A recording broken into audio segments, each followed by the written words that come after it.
Priyanka Sambhav. You're watching Money 9. Have you been a die-hard fan of bank fixed deposit? Aren't we all? Actually, why we love bank fixed deposit? Because they promise guaranteed return. But recently, we've also seen how the bank FD's interest rates have been falling, and this has been worrying for lots of us.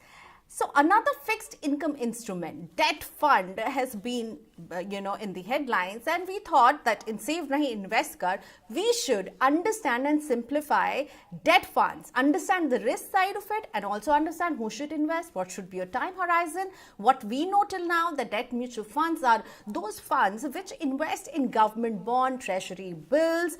But how do they actually work? And to understand this, I have with me SRE Wealth's co-founder and CEO Keertan Shah. And Keertan is really popular because, with his Twitter thread, he has been sort of de-jargonizing a lot of these terms for us. Hi, Keertan. Thank you for taking out time for us. So today, you're not on Twitter, but you're with us on Money 9. And I think it's a good opportunity for us to understand with you, what are debt funds? How do they work? Where do they invest? How do you see debt funds? Priyanka, thank you so much for having me on the show. I think debt funds is a very simple product. What ideally happens is when, as an investor, you invest 100 rupees in any scheme of the debt mutual fund. What the debt mutual fund does is further invest that 100 rupees into multiple bonds in the market, right? What's a bond? You can assume bond to be similar like an FD. So like an FD gives you an interest rate periodically. Similarly, these bonds also give you interest rates periodically. The only difference between a bond and a fixed deposit is that fixed deposit is not tradable, but a bond trades in the secondary market. So long story short, when you invest 100 rupees in a scheme, they further invest that into multiple bonds in the market and then try and generate returns by the way of coupons, which is the interest that they receive periodically, and with various ways by which they will generate capital gains. So if there is a capital gain, I'm sure there would be a tax liability as well with debt funds. Correct. So Priyanka, what you have to understand is if I have to compare it with a fixed deposit so that we understand the basic thought process, in a fixed deposit, while you invest at 6% and you are in the 30% tax bracket, you make 4.2%, right? But similarly, if you invest in a debt fund and the debt fund generates 6%, right? And if you've stayed invested for more than 3 years, you get an advantage called indexation. What is indexation? Let's say if the fund generates 6%, in the same 3 year time horizon, your inflation has increased by 4% in the market, then you actually get taxed only on the remaining 2%, 6 minus 4. Now, on that 2%, you only pay 20% tax, even if you are in the 30% tax bracket. So you pay 0.4 as tax. So you make 6% on a debt mutual fund, you pay 0.4, and what you get in hand is 5.6 versus a 4.2 in a fixed deposit. That's a huge advantage of investing in a debt mutual fund. Okay, so who should invest in a debt fund, and what is the way? Can we do SIP investment, monthly small fragmented investment, or it has to be a lump sum investment? So Priyanka, I think debt mutual funds are for everybody because there are products where you can do as small as weekend parking just for Saturday, Sunday. And then there are products which allow you to invest for as long as 10, 15, 20 years. So in my opinion, these funds are for everybody because there are 16 different categories and there is a category for every kind of an investor in my opinion. And you can actually invest in debt mutual funds using both the routes. You can ideally invest through a lump sum like you do in a fixed deposit, or you can also invest through an SIP, which is now a very popular investment technique for doing equity mutual funds. You can do it in debt funds as well. And what should be the allocation? How much of your investment should be dedicated towards mutual fund? How much do you suggest to your clients that you should have this percentage of debt funds is good in a portfolio? So Priyanka, very broadly speaking, I think if the client is conservative, then 80% of the portfolio should be invested in debt. If the client is moderate, you should have 50% of your allocation to debt. And even if the client is aggressive, you still have 20% of your allocation to debt. That is something that we broadly follow at our end. Ketan, there are two things which I want to clarify, which has been in the news, that government is going to be, borrowing more money from previous years, as we've seen very aggressive fiscal deficit targets, 12 lakh crores of borrowing by government. And then news comes that RBI today has bought bonds worth 20,000 crore.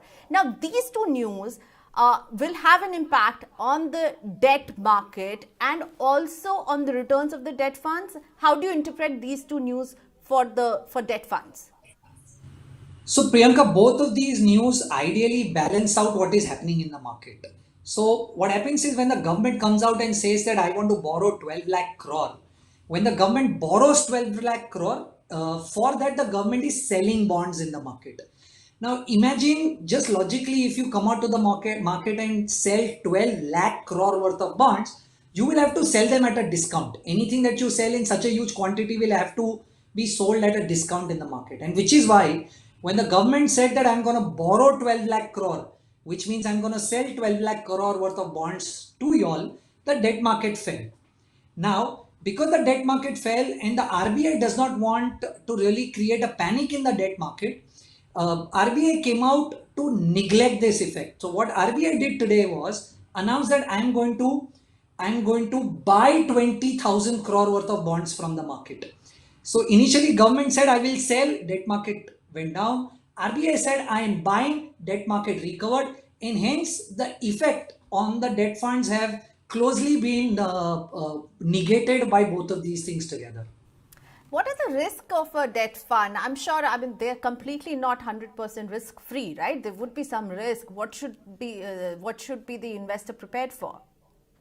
So Priyanka, very quickly, you should look at two risks while you are investing in a debt fund. First risk is credit risk, which means that while you invest in a debt fund, always pay attention to something called as credit rating. Each of these bonds will be given a credit rating, and AAA, A1 plus, and sovereign are considered to be the best credit rated papers. Anything below that means that you are increasing your risk. A AA, A, triple B, so on and so forth. The lower you go, the more risk you are taking. That's point number one. Point number two that we have to understand is that when interest rates move up, Priyanka, you will always see debt funds giving lower returns. It's because debt funds would have invested in bonds with lower interest rates, and if interest rates in the market go up, funds will still receive that lower interest rates, and hence the value of these funds drop in the market. So these are the two funds that I believe investors should keep an eye on. Okay, and now tell me something. When we are comparing bank fixed deposit to a debt fund, now with bank deposits, I feel there is zero risk. The only risk is that my interest may fall and I could be stuck in my old rate, when I started my fixed deposit. So if I'm a conservative investor and I don't want to take risk, do you think bank FDs are much safer than a debt fund? Priyanka, look, theoretically, if you're not guided by somebody who understands finances, your comment is correct. But if I have to look at it from my perspective, where I would like to believe that there are a lot of risks that we really don't talk about, even in a fixed deposit. Like say, for example, I've seen most investors before they come and approach us, they have a very concentrated portfolio in debt. Most of their money is invested in 2 or 3 fixed deposits across. Now imagine if one of these fixed deposits default, like you've seen Yes Bank perpetual bonds default or Lakshmi Vilas Bank Tier 2 bonds default, you will see a large portion of your portfolio ending up defaulting. That's risk number one in my opinion. Risk number two is tax inefficiency. So like I explained to you today, if you say an SBI fixed deposit is paying you 5% and you are in the 30% tax bracket, what ideally you get in hand is 3.5%, which is half of what the inflation right now is in the market. Then the third risk that I see is illiquidity risk. I might have invested today in a bank fixed deposit for 3 years, but let's say at the end of the first year for some medical emergency, I want to withdraw money, but the bank fixed deposit allows me to withdraw it only with a penalty on my withdrawal. So the product is illiquid. And like you rightly said, the fourth and the most important one is if you lock yourself up at a lower interest rate right now, then with rising interest rates in the market, you are still locked at the lower interest rate, and fixed deposits don't have a solution to that. So there are a lot of risks in a fixed deposit, which I believe that retail investors don't pay heed to, because for you and me, risk is only losing of capital. Yeah, so to wrap up our conversation, Kirtan, what I understand that debt fund are for more dynamic kind of investors who can take risk, and you think to diversify your portfolio, debt fund is a good option, Kirtan? Absolutely. So even if we have a conservative investor at our end, like we said, 80% of the money should be invested in debt. Most of that is invested in debt mutual funds only. So we believe that debt mutual funds are a far superior option over corporate or bank deposits. Thank you so much, Kirtan. So here, Kirtan Shah explaining to us what are the benefits of a debt fund and how do they work, how do they earn interest for you. Thank you so much. That was Kirtan Shah. Thanks for watching Money 9, and do watch us, give your feedback, and we'll be back with some more interesting investment topics.